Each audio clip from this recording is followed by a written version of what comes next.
Rebonjour. Quelle belle brochette, non? Sébastien Laborde, la cour de Rémy, s'il vous plaît, messieurs, dames, je vous demande de l'applaudir. Marie-Laure Fréchet, journaliste, autrice, Mange Lille, c'est toi qui l'as fondée, qui l'as créée. Je vous demande de l'applaudir aussi, s'il vous plaît. Et puis un jeune homme de Flandre, Florent Laden, l'Auberge du Vermont, Beerbuck, là, pendant tout le festival, partout avec nous. Je vous demande de l'applaudir aussi, s'il vous plaît. On est un peu partout dans les Hauts-de-France avec vous trois, et c'est bien, parce que ce dont on veut discuter maintenant avec vous, c'est de Homo Nordicus, en tout cas de ce qui pourrait être l'identité ou le visage du chef des Hauts-de-France et du Nord. Vous êtes tous les deux des visages extrêmement importants de cette scène gastronomique qui a mis du temps à émerger. Et je me tourne vers toi, Marie-Laure, parce que c'est ce dont on discutait tout à l'heure. Et je crois que tu nous as apporté les preuves de ça. Le Nord, il a mis du temps à avoir un visage, en fait. Là, il y a un clic, il y a un bouton. Là. Il a surtout mis du temps à avoir une identité, parce qu'évidemment, il existe comme tout autre terroir culinaire en France. Mais avoir, oui, une visibilité aussi dans le reste de la France. Contrairement à d'autres terroirs culinaires, on parlait tout à l'heure de la Bretagne, par exemple, où les Bretons ont toujours été fiers de leur territoire et ont su l'exprimer. Et je pense que dans le Nord, non pas qu'on n'était pas fiers, mais on ne le montrait pas. On disait tout à l'heure, on était là avec Raph de chez Driefontaine et Michael Bror, et ils disaient tous les deux, Raph parlait du manque de fierté des Belges, et Michael disait, mais en fait c'est pareil ici, on ne se met pas en avant, quand on va à Marseille, ils disent Youpi Marseille, et ici non. C'est une timidité, une modestie, c'est quoi? Je sais pas, qu'est-ce que tu en penses, Florent? Je pense que c'est une modestie, oui. Oui, c'est beaucoup d'humilité, je pense. C'est ça, d'humilité, oui, parce que c'est pas, voilà, effectivement, c'est pas un manque d'identité ou de la fierté aussi. Je pense qu'on est très fiers de notre terroir. On l'a toujours été. Les gens du Nord l'ont toujours été, mais effectivement, et puis une incapacité peut-être aussi à montrer, à s'exprimer. À se mettre en avant. À se mettre en avant, parce que c'est aussi un terroir qui est très, très ouvrier, très paysan en fait. Et ça, c'est pas des valeurs. Se mettre en avant, c'est pas des valeurs des gens modestes. Tu nous as amené ces livres. Là, ils sont sur la table. Je ne sais pas si tu veux déjà nous en parler, parce que tu faisais cette petite démonstration tout à l'heure. Non, mais je me suis effectivement amusée à plonger dans ma bibliothèque, et donc forcément dans le carnet de route omnivore, j'ai retrouvé le carnet de 2009, et je disais effectivement il y a déjà beaucoup de chefs du Sud, beaucoup de chefs bretons, il n'y a que 2 chefs dans cette édition-là. Il y a Sébastien qui est déjà là, on a bien rigolé en regardant sa photo. Voilà, ah, tiens, regarde. C'est 2009. Hein. Page 78. Et Alexandre Gauthier, évidemment. Voilà, et puis j'ai retrouvé l'édition de 2012. On vous laissera la découvrir tout à l'heure. Non, pas de photo. Le titre de l'article, c'est Ch'ti basque en plus. Voilà, c'est ça. Ouais, en plus. Ouais. Et ça aussi, on pourrait en parler de Ch'ti, parce que c'est un vrai sujet. Ça aussi, c'est une identité qu'on nous a collée. On va en parler, voilà, parce que toi, tu le dis souvent, t'es pas ch'ti. Ah non, moi je suis pas ch'ti du tout. J'ai rien contre les ch'tis. Mais non, moi je suis allé à l'école et j'ai des dents. Non, non, c'est une blague. C'est une blague. C'est une blague. Ça va. Tout à l'heure. le livre qui est en dessous, ça en dit encore plus long. Ça c'est 10 ans avant. Donc là, on est en 1995 et on est avec Ghislaine Arabian. Donc là, c'est marrant de Homo Nordicus, mais là, on parle que d'une personne, que d'une femme en fait. Dans les années 90, il n'y a pas de chef emblématique homme d'ailleurs dans les Nord-Pas-de-Calais à l'époque. Voilà, et là on est dans une cuisine, vraiment la cuisine du terroir, quoiqu'elle mettait quand même aussi pas mal de créativité dans ce qu'elle faisait, mais c'est notre première chef emblématique dans les années 90, et puis après il y a eu un grand désert. Il s'est quand même depuis passé des choses, parce que déjà, Omnivore est là dans le Nord et on voit bien que c'est incroyablement dynamique. Et puis il y a eu plein de gens qui sont arrivés en Flandre, Florent, mais plein d'autres. Qu'est-ce qui s'est passé? Qu'est-ce qui a déclenché cette dynamique? Toi, ça fait 10 ans que tu as monté le festival Mange Lille. Tu as vu passer cette nouvelle génération. Qu'est-ce qui a été le déclencheur? Le Nord a quand même raccroché les wagons, je pense, de l'effervescence ou du renouveau culinaire français. Et puis, on a quand même eu, je pense, 2 locomotives qui sont effectivement Alexandre Gauthier et puis aussi Florent. Je pense que Florent est aussi un chef assez emblématique et marquant dans l'histoire de notre territoire, avec le passage à Top Chef, qui a montré justement un chef du Nord qui n'était pas ch'ti, qui n'avait pas l'accent du Nord, qui n'était pas dans la caricature. Qui avait des dents. Qui était... Je pense aussi qu'il ne faut pas oublier, qu'il y avait un grand chef. Il y avait un grand chef dans le Pas-de-Calais qui s'appelle toujours Monsieur Meurin, et c'était une cuisine très traditionnelle, mais une superbe cuisine. Et qui a fait des petits. Et il y a beaucoup de chefs qui sont installés dans la métropole lilloise qui ont été formés chez Monsieur Meurin. Et c'est des gens hyper respectables et qui sont... on n'en parle pas assez, mais Monsieur Meurin, c'est grâce à lui qu'il y a au moins 5 ou 6 chefs de la métropole lilloise qui se sont installés et qui font des cuisines brillantissimes aujourd'hui. Ma chef du Bloompot, Florence, qui est avec moi depuis 6 ans maintenant, sort de chez Monsieur Meurin. Et c'est un des seuls à avoir aussi transmis, justement, d'avoir créé une génération de jeunes chefs du Nord actuel. Et quand bien même, il est très peu connu en dehors de la région. L'année dernière, ici, on a eu quasiment un chef sur 2 qui passait, qui lui rendait hommage, qui disait à quel point ça avait été important d'avoir travaillé chez lui. Donc voilà, ça confirme ce que Sébastien disait. Mais à Paris, personne ne connaît Marc Meurin. Est-ce que ce qui a joué aussi, de ton point de vue, Florent, c'est que tu n'es pas seulement un chef du Nord, tu es aussi un chef qui défend son terroir avec virulence, j'ai envie de dire. Est-ce que c'est pas ça aussi qui manquait un petit peu ? Je ne sais pas si ça manquait, mais en fait, moi, la façon de parler de mon terroir et de mon territoire est déjà quelque part assez naturelle, parce que j'ai grandi en apprenant l'amour de ce terroir.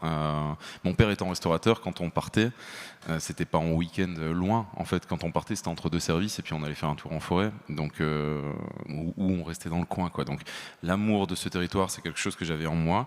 Et après, oui, il y a eu quelques éléments, quelques faits qui m'ont poussé à parler de ce terroir, à hurler mon amour pour ce territoire. Je garde ça en tête. Enfin, c'était fou, quoi. Ça me fait encore halluciner aujourd'hui. J'étais à Paris, je sais plus pour quel truc. C'était il y a 10 ans. Je croise Joël Robuchon et il me demande d'où je viens. Je dis je viens du Nord. Il me dit ça doit pas être évident tous les jours. Je fais pardon. C'est quand même une zone sinistrée. Hein. Genre le mec il était encore à l'après-guerre, quoi, tu sais. Et j'ai trouvé ça hallucinant, quoi, d'entendre ça du Nord. Et je lui ai dit, mais vous ne connaissez pas ma région, c'est pas possible. Il dit, je suis déjà venu. Je dis, il doit y avoir longtemps. Parce que... Est-ce qu'il est revenu du coup ?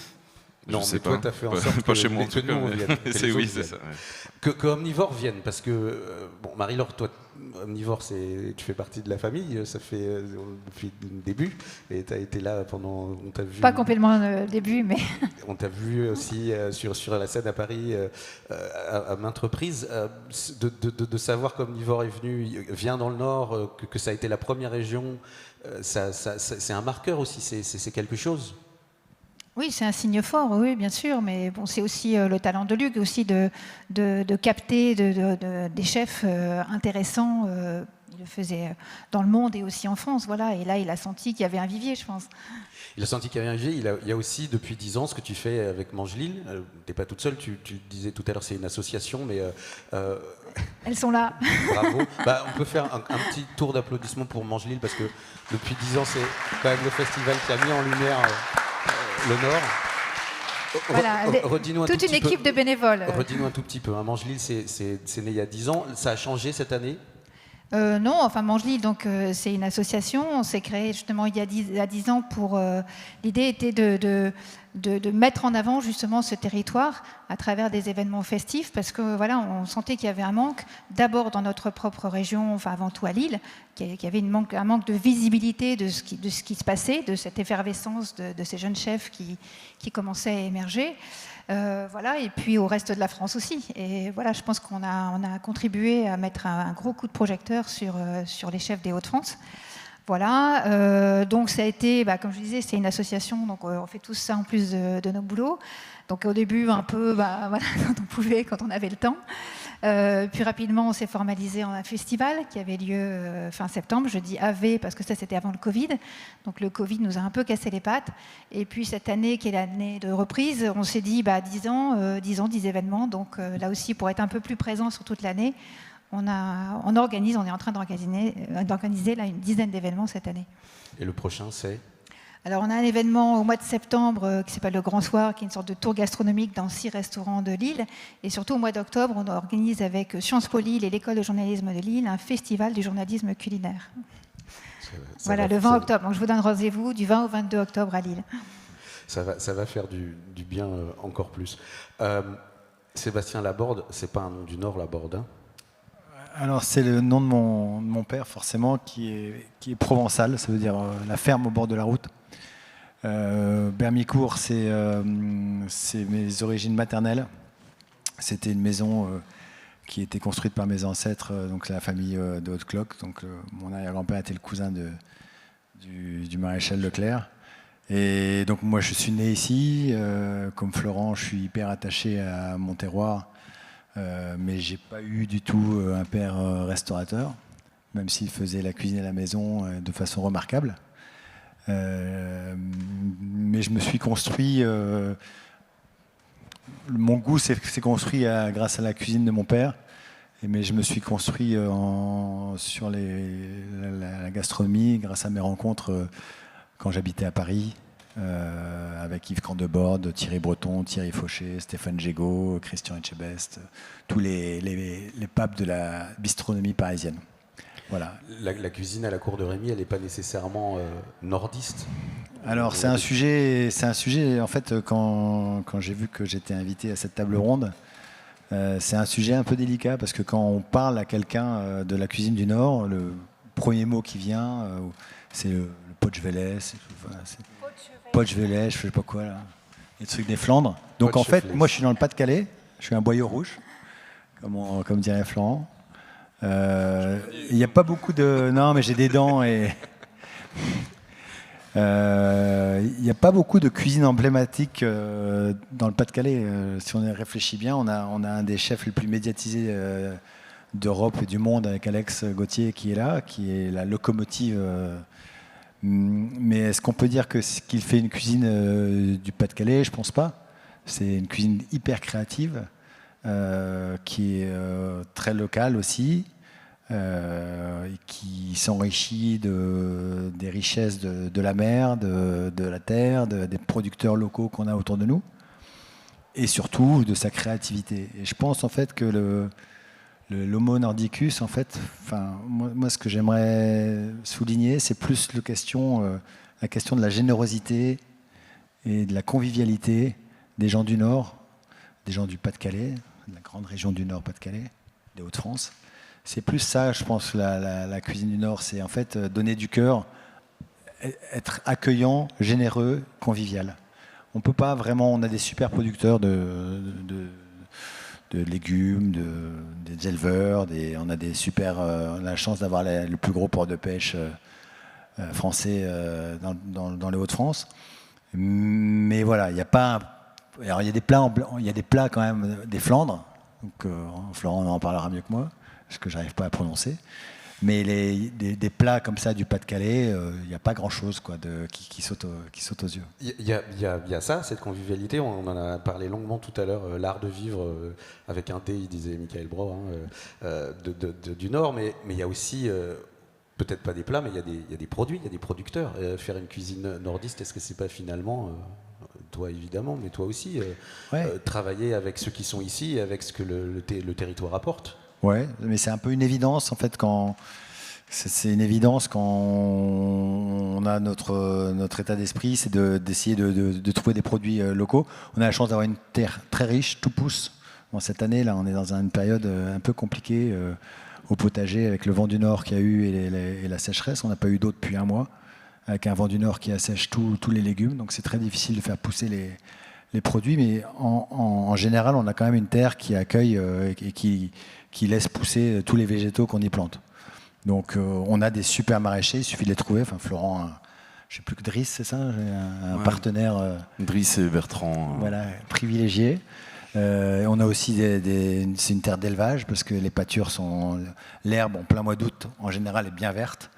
Donc on a des produits laitiers, on a de l'élevage flamboyant. Donc on a beaucoup de richesses, mais il faut juste aller les chercher et sortir un peu des sentiers. Les chercher et puis les soutenir. Et du coup, je me retourne vers toi parce que c'est ce que tu es en train de faire encore plus que jamais. Tu nous l'as raconté dernièrement dans une interview à Omnivore.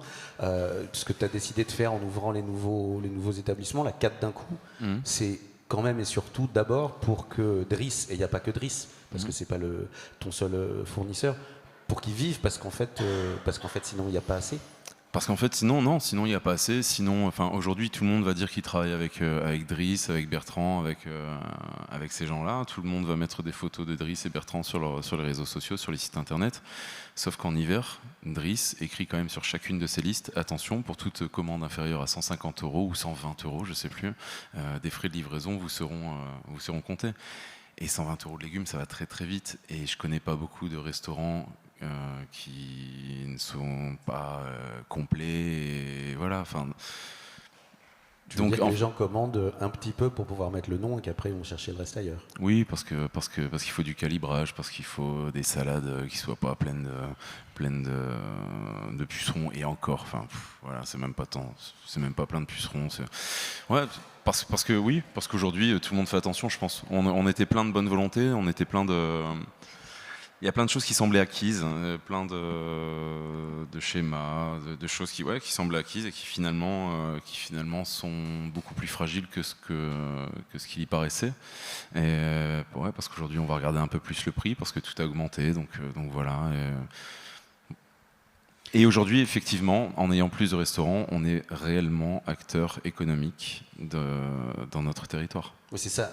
Hein. Maintenant, tu vas avoir un atelier central. On a un atelier central à Boskep. Boskep, c'est 40 km de chacun des restos, hormis Clock à Bruxelles. On a 110 km, 111 même. Ouais, ça va. Ouais, non, mais j'ai vendu mon âme au diable sur 111 km. Mais on est bien en Belgique, tu vas voir, tu vas aimer. Mais oui, quand Driss vient nous livrer, alors l'idée c'est de plus lui demander d'aller livrer dans chacun des restaurants, parce qu'en plus je pense que si on lui avait demandé d'aller livrer à Béthune et bientôt à Dunkerque, il aurait accepté. Mais au plus Driss va passer de temps sur la route, au moins il sera chez lui, au moins les légumes seront cool. Et c'est pas à eux à supporter ou à porter nos envies d'émancipation, de voyage entre guillemets. Donc on a une plateforme à Boskep où finalement on a un seul camion qui fait le tour des restaurants et qui livre tous les produits des Flandres dans les restaurants satellites. Et avec cette idée donc qu'avec 7 restaurants maintenant au lieu de 3, tu vas pouvoir commander suffisamment pour que, tu m'as raconté la dernière fois, que certains producteurs se mettent complètement dans des modes de production différents, soient plus obligés de vendre à des coopératives. C'est ça, qu'ils soient indépendants et que surtout ils restent chez eux. Enfin, moi c'est encore J'aime bien illustrer toujours en racontant des anecdotes, et je vais la faire très courte, mais Bertrand qui nous sort que la coopérative lui dit qu'il faut acheter une machine pour ses poireaux en lui présentant le plan de financement sur 5 ans, sauf que la coopérative, même si elle est bio, finalement elle va pas s'engager sur un prix d'achat de ses poireaux sur 5 ans, ou sur une quantité, sur un volume. C'est quand même assez aberrant quand même. Voilà, donc au moins aider. On n'est pas les sauveurs du territoire, on n'est pas tout ça, mais au moins aider à être économiquement présent et à l'être de plus en plus, c'est quand même la moindre des choses. Quand on met une photo d'un de ses copains sur Instagram, on va au bout du truc, quoi. Tu es d'accord, Marie-Laure, que c'est évidemment, enfin, les chefs c'est important, mais sans ce réseau avec les producteurs, c'est aussi ça qui fait l'identité. Tu vas faire un livre, là, il y a ton prochain livre qui sort, il parle d'un produit du Nord, non ? Il parle de la pomme de terre, oui. Mais ce lien avec les producteurs, enfin, là aussi, il n'est pas propre aux Hauts-de-France. On le retrouve maintenant dans toute la France, bien sûr. Mais on parlait tout à l'heure de cuisine du Nord. En fait, peut-être qu'elle peine à avoir une identité parce que justement, on a tous les produits quasiment. On a l'élevage, on a l'agriculture évidemment, on commence même à avoir du vin. Donc peut-être que c'est ça aussi, ça crée cette difficulté à être... Enfin, les produits du Sud, on les identifie très bien, la Bretagne aussi. Enfin, je sais pas ce que Et t'en penses, on mais... est un carrefour en fait. Oui, bien sûr, on est un Donc carrefour en gros, aussi. notre cuisine, la carbonade, c'est l'héritage espagnol. Enfin, on est au carrefour de l'Europe. On s'est tapé tout le monde. Tout le monde est passé dans notre région. Ils sont tous passés. Donc on est un peu et je pense que c'est très important de le rappeler en ce moment surtout, c'est qu'on est au carrefour de l'Europe, qu'on est un mix de toutes les cultures qu'il y a en Europe, et il faut arrêter de se dire que nous on est différents, voilà, parce que j'ai l'impression que tout le monde se regarde de plus en plus les pieds en ce moment et c'est pas cool. On est un petit peu, et c'est très bien comme ça, on est un peu un mélange de tout ce qui se faisait en Europe. Du meilleur, tu veux dire. Et du reste, parce que même moi, on m'a offert un test ADN et j'ai du sang d'anglais. Ah merde. C'est pour ça que je dis du reste. T'aurais pu être allemand. Ouais, c'est vrai. Mais le Nord, dans le sens global du terme, terre d'accueil, c'est pas faux non plus. C'est aussi une terre d'immigration. Il y a eu beaucoup d'influence de ce point de vue-là, de tous les travailleurs qui sont venus ici dans le Nord. Ça joue aussi dans l'identité de la région. Oui, notamment du Pas-de-Calais, beaucoup de Polonais, par exemple, d'Italiens. Enfin, oui, c'est très métissé. Dans certains quartiers de l'île, il y a plus de 200 nationalités. Donc, oui, ça aussi, c'est une richesse, mais qui n'est pas encore mise en avant. On pourrait travailler sur cet axe-là, bien sûr, et en être fier. On est d'accord que quand on parle de ça, d'Homo Nordicus, enfin de trouver une identité, tu viens de le souligner, mais c'est pas une histoire de nationalisme ou de chauvinisme mal placé. C'est une histoire d'identité, en fait, de retrouver un visage. On parle beaucoup du Pas-de-Calais et du Nord, forcément, mais il y a aussi la Somme, dans les Hauts-de-France, il y a aussi l'Oise, il y a aussi l'Aisne. Ça devient un territoire un petit peu compliqué, tout ça, parce que là, il y a des réalités géographiques très différentes. Comment vous vous sentez tous les trois, en tant que gens du Nord, par rapport à ça, par rapport à ce que les Hauts-de-France ont créé comme nouvel espace, parce qu'il n'était pas évident, cet espace. C'est pas évident, mais sur l'élevage et sur les cultures, en fait, il y a beaucoup de similitudes entre la Somme, l'Aisne, le Pas-de-Calais et le Nord. On a des terres qui se ressemblent beaucoup. Et pour l'agriculture, il y a quand même une unité entre ces... Peut-être les Flandres sont un peu différentes, mais il y a quand même une unité entre ces territoires. Et donc, au niveau des produits, on est quand même sur les mêmes produits. Après, au niveau des tempéraments, je me tourne vers Florent. Entre un Dunkerquois et un Picard, c'est pas quand même... c'est pas le même style. C'est pas la même histoire, non. Non, c'est pas. C'est bien la diversité. En même temps, c'est bien, cette diversité est bonne, mais c'est sûr que moi, j'ai du mal à définir un tempérament des Hauts-de-France, parce que oui, il y a un état d'esprit qui reste, je pense, le même. Plutôt globalement, c'est l'accueil, ça, le côté chaleureux, etc. Oui, après, Compiègne, Dunkerque, c'est quand même un sacré grand écart et c'est pas la même ambiance, quoi. Compiègne, c'est Paris, quoi. Ah oui. On est d'accord. Mais il n'empêche qu'il y a à Compiègne des gens qui étaient en cuisine à l'auberge du Vermont et qui transmettent à peu près les mêmes valeurs. Donc finalement, dans cette espèce géographique, il y a des filiations. Tu y es pour beaucoup, parce qu'on parlait tout à l'heure, mais je veux dire, toi aussi, tu as beaucoup essaimé, et toi aussi, tu as beaucoup apporté une nouvelle génération de gens qui ont été convaincus souvent que c'était possible. C'est quand même quelque chose que tu fais souvent, dire aux gens, vas-y, tu peux. Oui, et c'est ce que je dis aussi toujours à chaque fois. Pourquoi tu travailles que des produits locaux ? Juste en fait, parce que mon ambition, c'est de montrer que c'est possible. Est-ce que c'est pas alors ça aussi qui s'est passé depuis toutes ces années, Marie-Laure ? C'est que les chefs du Nord, ils y croyaient pas et que maintenant ils y croient ? Un petit peu ? Ils croyaient pas à quoi ? Ils croyaient pas qu'ils avaient le droit d'être dans le guide, qu'ils étaient pas aussi importants que... Je ne sais pas si c'est un manque de croyance, non. Enfin, ils faisaient leur taf tranquillement dans leur maison et puis c'est tout. C'est une légitimité. Sans rêver plus, mais... Sans même avoir peut-être qu'il y d'autres a personne prétentions, peut-être. Ouais, ou peut-être qu'avant, on venait pas suffisamment nous voir dans le Nord. Peut-être aussi. Ça, c'est une vraie question. Ouais. Ouais, ça, je pense que Mangelil a beaucoup apporté aussi il y a une dizaine d'années avec toute cette nouvelle génération. Moi, je me suis installé en 2005. Bien sûr, il y avait Alex Gauthier qui s'était installé un an ou deux, enfin qui avait repris les rênes de Roland un an ou deux avant. Et après, il y avait Benoît Bernard à la laiterie.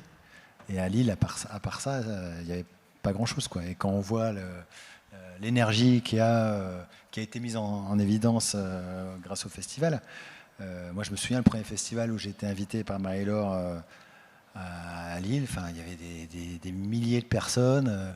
Et Florent qui était à côté de moi avec des gens qui faisaient des photos, des selfies avec Florent. Je me suis dit, mais je suis où, quoi? Qu'est-ce qu'on fait là? Et puis il y a beaucoup d'énergie, des gens dont on ne parle pas, où on en parle. Il y a quelqu'un qui faisait une scène juste avant moi, j'ai oublié son nom, qui est dans l'Oise, qui apparemment est extraordinaire. Il y a un restaurateur à Compiègne aussi qui fait des choses fabuleuses. Alors, j'ai oublié son nom, j'ai 50 ans, donc je perds un peu la mémoire. Alors c'est Sébastien Tanto? Ouais, peut-être, ouais. Sébastien, ouais. J'imagine. Ouais, c'est ça. Et donc, bien sûr, il y a Florent, il y a à Lille, ça se compte, il y a une quinzaine de chefs, et on a l'impression que chaque année, il y a des nouveaux chefs qui ouvrent. Donc, il y a encore de la place pour. Il y a encore de la place, c'est sûr. Ouais. Donc il y a vraiment une énergie sur tout le territoire qui est fantastique, quoi.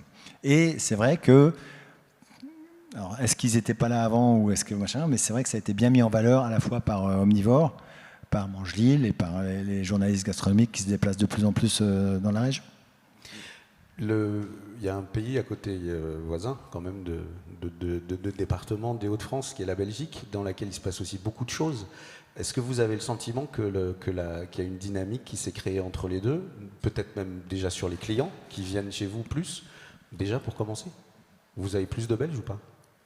Moi, je trouve qu'on a beaucoup de Belges, Trop, tu veux dire? Non, pas du tout. Non, c'est une super clientèle. On a beaucoup de Belges, on a beaucoup de Hollandais qui finalement restent très francophiles, mais qui, avec tout ce qui s'est passé ces dernières années à Paris, s'arrêtent à Lille finalement. Ils sont en France, ils sont contents, mais c'est pas Paris. Nous, on a beaucoup de Belges, Ouais.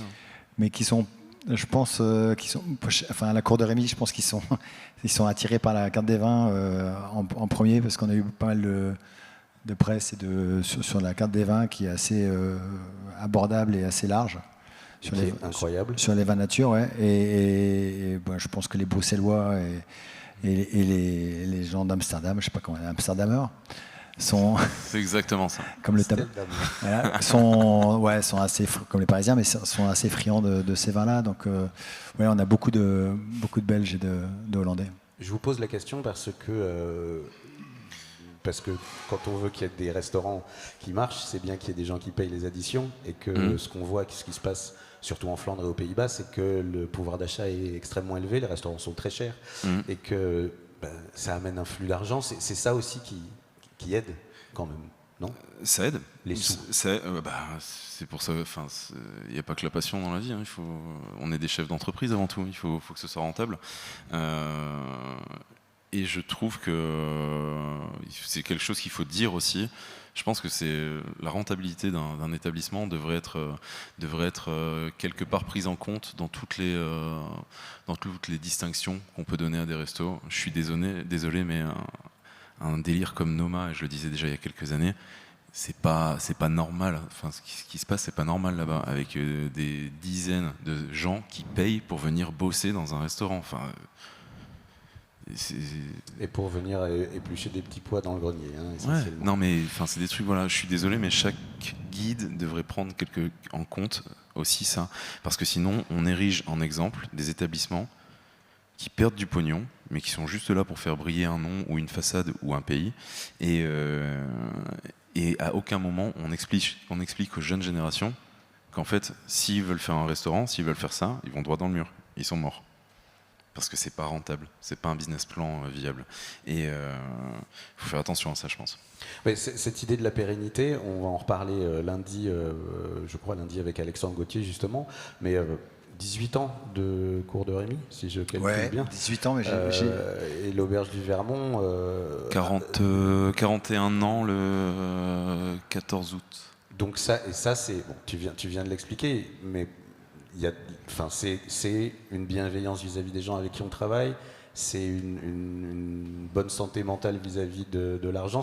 C'est quoi, en fait, les choses qui font tenir comme ça longtemps ?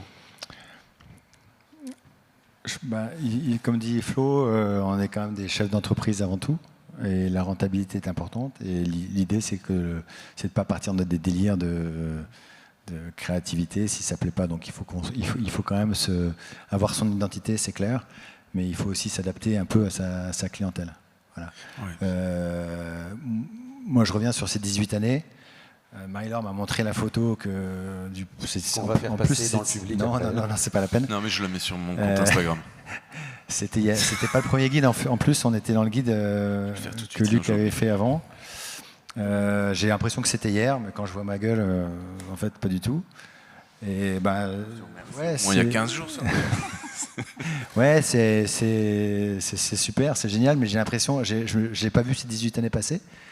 J'ai discuté avec Camille Delcroix il y a un mois, qui me disait qu'il voulait vraiment venir à la cour de Rémy parce que ça voulait dire beaucoup pour lui, que quand il était petit, qu'il partait sur la côte avec ses parents en voiture, il passait devant la cour de Rémy. Je me suis dit, mais ça tape, ça, quand même. pour moi, on a le même âge, quoi. Et puis il y a eu Damien Laforce aussi, il y a eu un bel article dans le journal du dimanche sur lui, et j'ai montré la photo à ma femme, et ma femme me dit « Oh, il est mignon !» Alors, j'ai regardé ma femme, je disais, tu te détends là ? Attends, il a l'âge de ta fille. Enfin, presque. Donc oui, j'ai pas vu ces 18 années passer. Donc c'est super, c'est génial, mais c'est jamais gagné. Et c'est une remise en question tout le temps, c'est avoir des projets, c'est continuer à avoir la passion. La passion, c'est notre moteur, c'est génial. Et puis des journées comme aujourd'hui, des week-ends comme aujourd'hui, ou des événements comme Mangelil, ça booste, quoi. Ça fait plaisir qu'on présente un peu notre travail quotidien, nos maisons.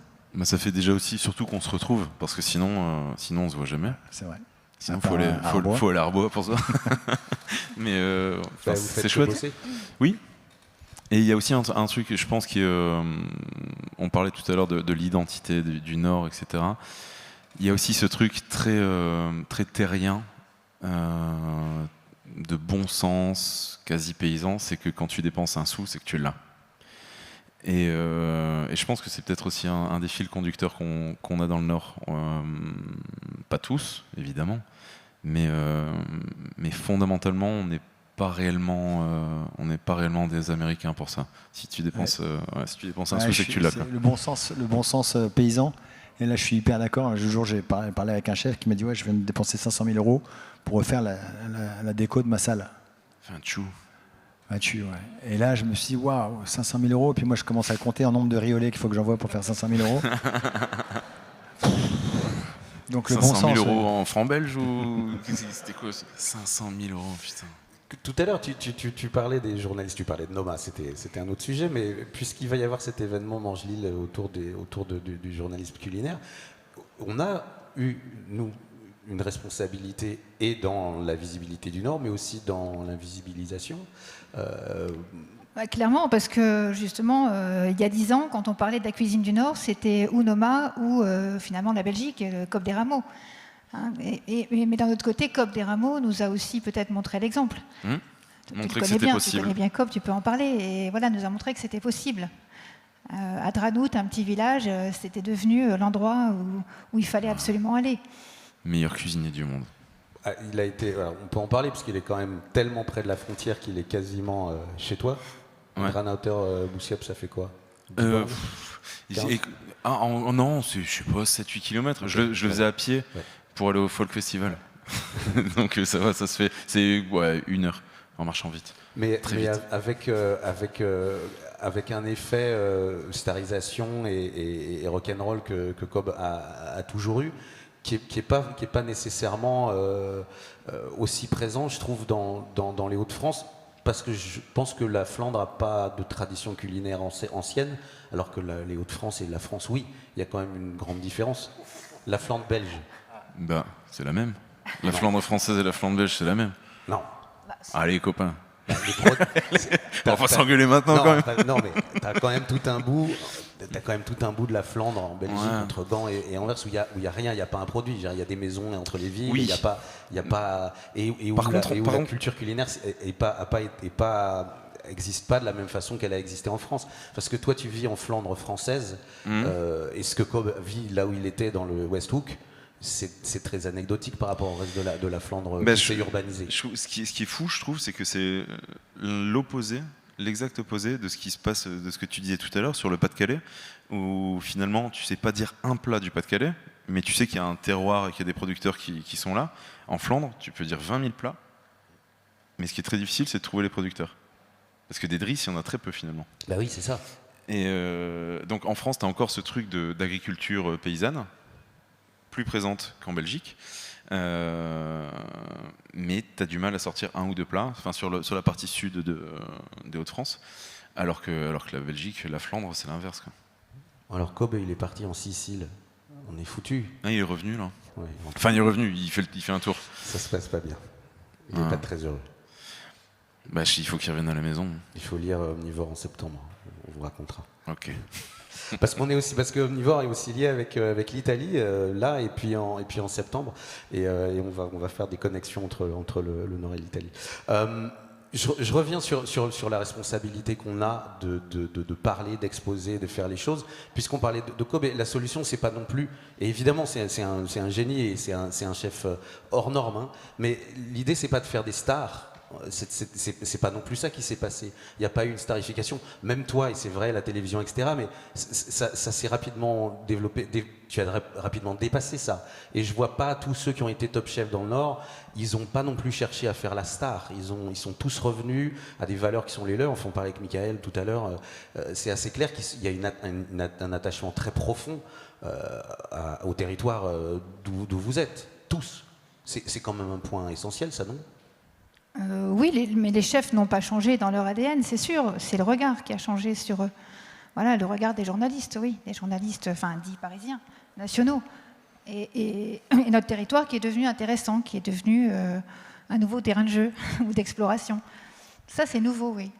Si on faisait maintenant une conclusion, et c'était une question qu'on a voulu poser un peu comme un pied de nez, il faut le reconnaître, parce que bien évidemment qu'il n'y a pas un visage, il n'y a pas un homo nordicus, mais si on conclut sur ça, sur les 18 ans que tu n'as pas vu passer et qui en fait ont été un bouleversement total de la scène culinaire dans cette région, si plus qu'un visage, vous deviez dire chacun d'entre vous comment vous décririez d'être du Nord, dans la cuisine ou même dans la vie, ça serait quoi ? Moi, je suis hyper fier d'être de ma région déjà. Pour rien au monde, je voudrais vivre ailleurs. J'adore ma région. Et de plus en plus, parce qu'en fait, quand on se pose les bonnes questions, quand on gratte un peu, quand on sort un peu des sentiers, on découvre des gens merveilleux, on découvre des producteurs extraordinaires et des produits extraordinaires. Donc voilà, moi, de toute façon, j'ai mes racines qui sont là. Je sais pas où. Je sais que je vais encore pas mal bosser. 50 ans, hein, donc... La retraite est loin. Hein. Ouais, mais tant que j'ai toujours autant... Tous les matins, je me lève très tôt et je sors de ma maison, et j'ai 50 mètres à faire pour rejoindre ma cuisine. Et tous les matins, que ce soit en hiver, en automne, je suis émerveillé par ce que je vois. Et je me dis que j'ai une chance phénoménale, que j'ai choisie, hein, puisque je travaillais chez Air Liquide à Paris pendant 10 ans.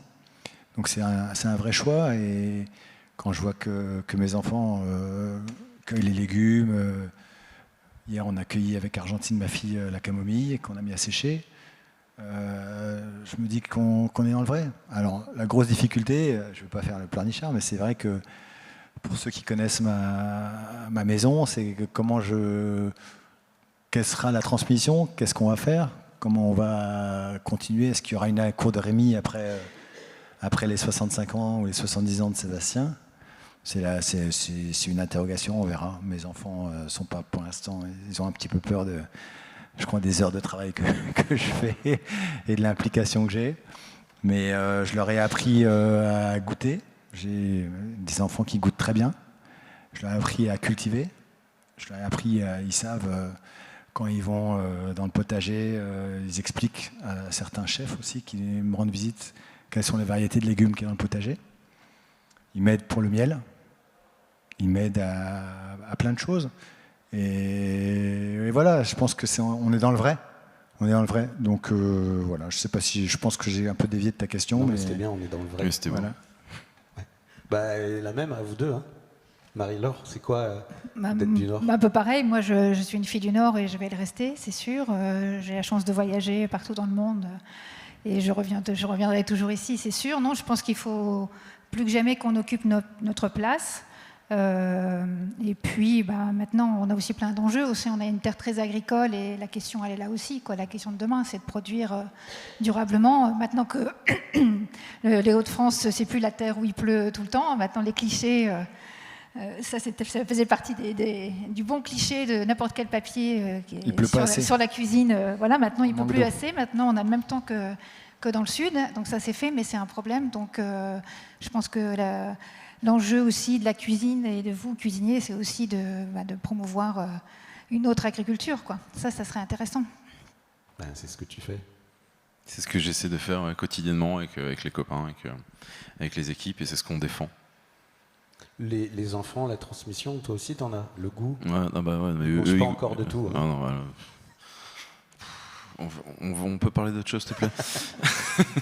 Non, ils sont loin de manger de tout. Hein. Ils sont loin de manger de tout. Mais bon, ça, c'est un autre sujet. Non, mais on a beaucoup de chance. On a beaucoup de chance d'être dans le Nord, vraiment, d'être dans une région où les gens sortent, où les gens sont festifs, où les gens se retrouvent ensemble, où les gens sont souriants et humbles, les gens sont vrais, sont là et vivants. Il faut juste faire très attention, et j'ai déjà commencé à m'engouffrer là-dedans, et je le refais une deuxième fois, c'est pas grave. Il faut faire très attention parce qu'on est tous en train de se replier sur soi-même, et quand on voit à chaque fois... Enfin, moi, je trouve qu'il y a un monde entre ce que nous sommes et à chaque résultat d'élection. Et le Nord, c'est pas ça, ça n'a jamais été ça. On est le carrefour de l'Europe, on est le carrefour du monde. On est un mix de tout ce qui se faisait de mieux et du reste en Europe. Il faut garder cette mixité. On est un peu les bâtards de l'Europe et c'est très bien comme ça. Écoute, c'est la plus belle des conclusions.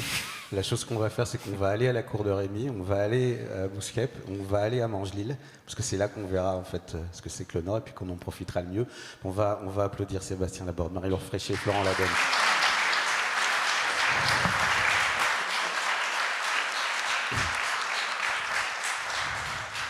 Merci infiniment d'avoir été là. Merci on bien. se retrouve dans une dizaine de minutes et on mange des confitures qui sont très bonnes. À tout à l'heure.